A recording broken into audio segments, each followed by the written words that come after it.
She had loved him with all her heart, had been faithful day and night, sacrificed patience, and even though he had cheated, it didn't matter, understanding why as if he were right there, and with her explaining everything. Qua, I know you're here, 'cause your money is here. Come with me. Please come with me. Gina felt him. She felt him all around her. She knew he heard her. She knew 'cause there was no way anyone could rest with all that money left untouched. Oh no, Qua was there. He was definitely in the apartment. But now he could rest. She would be okay with that paper. He had hustled for 7 years. 7 years of hustling and grinding out there in the streets. 7 years of dodging jealous enemies. 7 years of dope fiends and pipers. 7 years of the streets. There was no one he wanted to take care of more than Gina. There was no one but Gina who was entitled to what was in the safe, and she finally found it. He had waited on her a long time, but she got it. She got it all. Gina took the poster-sized picture of them in a platinum and gold frame off the wall. She looked at it for a moment, thinking about the times they had shared. I don't know how I've made it this long without you, baby.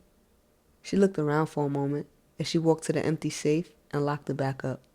She quickly loaded the car with pillowcases, and with her pocketbook strapped around her shoulder and last pillowcase of money in her hand, she blew a kiss into the air, hoping that in the breeze, Quadia could feel her love.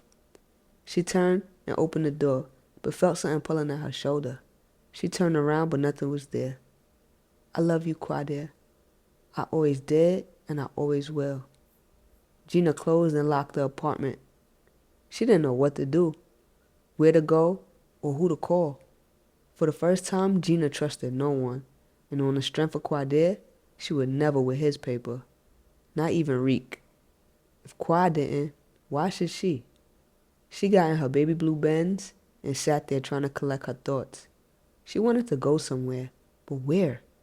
She definitely wasn't going to the projects with 13 pillowcases filled with money. She picked up the cell phone and called God Get. I'll be staying with Tracy, she said. Okay, baby, thanks for calling me. I was starting to worry about you. You be careful, you hear me? Yeah, tell Khalil he can sleep on the top bunk. Knowing that fool, he'll be in the closet somewhere or in the tub. Gina could hear Brandy crying in the background. I gotta go.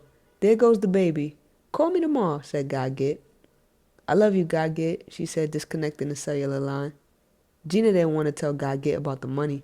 Gaget didn't keep no secrets. She would be on the phone calling the Ghetto Gazette, telling Gina's business.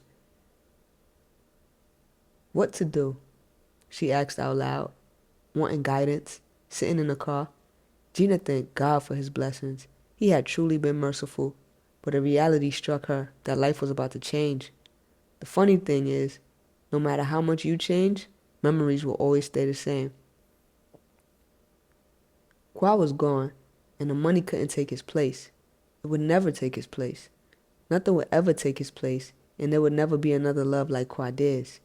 When she sat back and thought about it, his life and the time they spent together, and how his life brought her more riches than the contents of those pillowcases, it was incomparable with the money she found in that closet. If she could give the money back in exchange for his life, in exchange to have him back, she would, in a wink of an eye. Gina took the diamond keychain and turned the car's ignition. She took a long look at the apartment building before pulling off toward the Ben Franklin Bridge and the New Jersey Turnpike. Her destination? Exit 16, the Lincoln Tunnel, New York City. Just a little note. Just a little note. In a world where evil lurks on every street corner and peace within oneself is a hard thing to come by, we must travel beyond more existence and live our lives to the fullest the best we can. Things have been so hard for a race of misused and rejected people that our African American families today are still suffering. The streets can make you and the streets can break you. The way you play the game is up to you. To those caught in the trap of temporary pleasures, let me tell you this. The root of all evil, which is the love of money and the next man's pain, will surely come back to haunt you. We have a choice. I believe everyone has a heart, and within our hearts is a conscience. And I know the inner peace we are lacking in ourselves can be found. I know all the burdens we carry can be lifted. I also know our perseverance, our will to survive. Love yourself and love one another. Give yourselves time to grow and open your minds to education because it's a key. to the way out. Whatever you do, make it worth something. All your consequences in life are dependent upon your behavior. If you know what the consequences are, why do you still exhibit detrimental behavior? Because you're true to the game. When I wake up to travel what is unknown, yet certain for me and for life, throughout the day and night, I give thanks for all the many, many blessings embraced upon me. Forever protect me, forever guide me, and forever love me. You are the most merciful and the most gracious. I love you. True to the game. Special shout out to Terry Woods, the author of this hood classic. Thank you.